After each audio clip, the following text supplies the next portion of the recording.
What's good, sports gamers? Today I'll be breaking down the different moves you can pull off while driving towards the paint, how to execute them, and when to use them to become a more efficient player and help you avoid some common mistakes while driving to the paint in NBA 2K25. So alright, let's get it. So let's talk about how you're going to want to adjust your layup timing in NBA 2K25 with the new layup timing profile.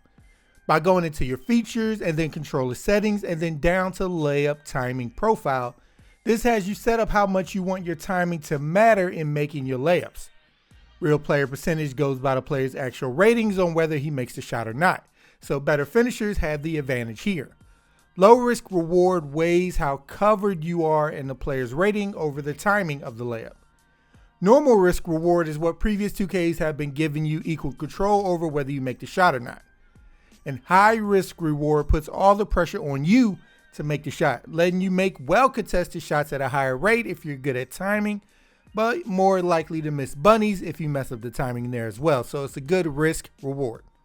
Now going into your features again and then down to customize HUD and then shot meter shots, you can turn your meter off for layups and dunk attempts if you want and change the location, which I suggest not having it at the bottom as it's harder to look at the meter while navigating traffic if you do decide to leave it on. It's better if it's above your player.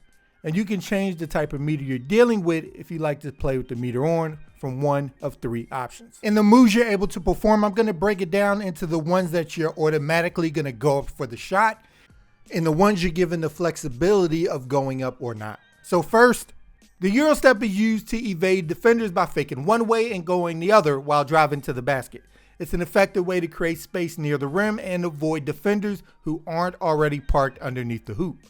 Ideally, you want to perform it when there's only one defender left to beat and they're positioned off to the side of the rim, giving you a clear path to finish.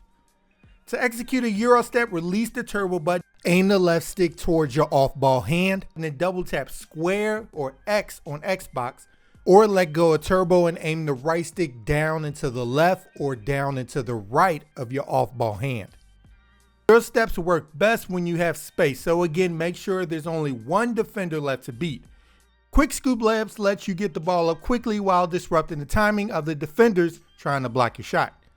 They're a huge weapon, especially for players who aren't strong finishers or can dunk, allowing you to get shots off when a regular layup or dunk isn't an option. Use them when the defender is coming from the side or behind you, or if the last defender is too deep under the rim to defend it properly. To perform a quick scoop layup, release the turbo button and hold the right stick to the left or right, depending on which hand you want to use. The goal is typically to use the hand furthest from the defender, giving them little chance to block it. However, using the hand closest to the defender can also work, as it shields the ball and walls off the defender from even attempting a block. You can even perform a quick scoop layup while moving away from the hoop to get a better angle.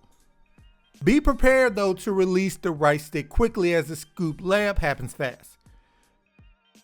You can even add a bit of trickery using the hand opposite of the direction you're moving towards if you have open space. The hop step is another great move for weaving through traffic and creating space. It's incredibly effective because you're almost guaranteed to get closer to the rim. But the big advantage of the hop step is that you don't have to go for a shot right after you hop, giving you flexibility to pump fake or pass out depending on how the defense reacts. So there is no reason to never not do it to get closer to the rim. And because you're attempting to move quickly, you will probably get the defender to react to it and jump even if they don't want to. To perform a hop step, tap the square or X button on your controller and aim the left stick in the direction you want to hop. Now to go for the shot immediately after, tap square again before the animation finishes. And only hitting square X once will cause your player to go for a pump fake once his animation ends.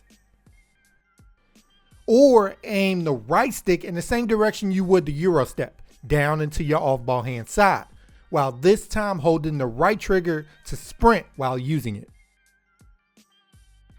A floater is a high arcing shot used by smaller players to get over bigger ones. Similar to the quick scoop layup, its quick release allows smaller guys to operate in the mid-range area before the defender can time their block attempt. To perform a floater, you want to hold the right stick straight down while driving. Proper timing will help the shot sail over the defender's arms, making it harder to block. A reverse layup lets you score on the opposite side of the basket when you drive baseline, using the rim as an obstacle for the defender. You want to use this move when the defender is trailing you. To perform a reverse layup, you want to hold the right stick behind you while you're driving baseline. So if you're driving from the left, you want to aim it to the right. And if you're driving from the right, you want to aim it to the left. This move finishes on the opposite side of the hoop and helps you avoid defenders waiting to block your shot. And if you hold the right trigger while you aim behind your player, they will perform a reverse dunk if they're able to do it in their player dunk packages. Now to add a little more oomph in your finishing game, to perform a two-handed dunk, which is harder to block because the ball is kept close to the body, making it ideal for when you're in front of defenders to avoid the possibility of a block. And to attempt it, you hold the right trigger and move the right stick up. Again, this is the safest dunk option when you're facing minimal traffic. To trigger a one-handed dunk, hold the right trigger and aim the right stick to the left or right, depending on the hand you want to use. Choosing the hand furthest from the defender will help avoid blocks. One-handed dunks can also start further away than two-handed dunks. Skill dunks require you to time your layup and shot meter while performing the dunk to make more contact dunks over defenders. And to attempt a skill dunk, you want to hold the right trigger and move the right stick up or down twice to bring up the meter, then release it at the right time to trigger a dunk animation. Self-explanatory, if you miss the meter, you will miss the dunk.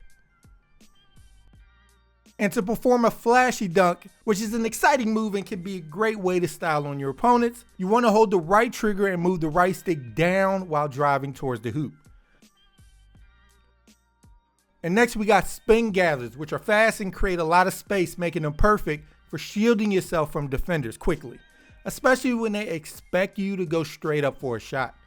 To perform a spin gather, you double tap square while holding the right trigger, or rotate the right stick in a semicircle. You can let go of the right stick before the animation ends to either pump fake or finish the shot if you have space. A basic tip is every potential shot blocker is assuming you're going to go straight up with your shot, especially if you have a sliver of daylight. So knowing this, play with this expectation, pausing for a second before you shoot or performing a move that slows down the time it takes for you to go up.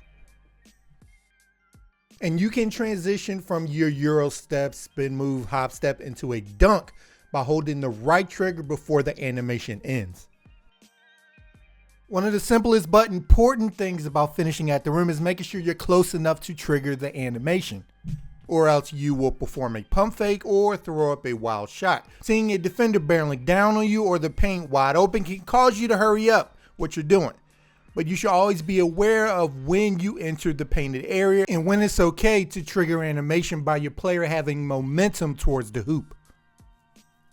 When driving, also be aware of the help defender and where he is coming from, because this single defender can change how the picture looks to you initially and cause you to throw something up over two defenders if you're not careful. And lastly, you don't have to be jamming turbo 100% of the time. Unless you're going for a dunk, take your time to get the shot you want. So with that, I hope this video was able to help you out. And if you like the content we provide, make sure to subscribe to Sports Gamers Online for more NBA 2K25 content. And once you're with us, hit that bell icon at the bottom so you don't miss anything we put out. All right, people, I'm Chris. Thank you all for watching, and be good, y'all.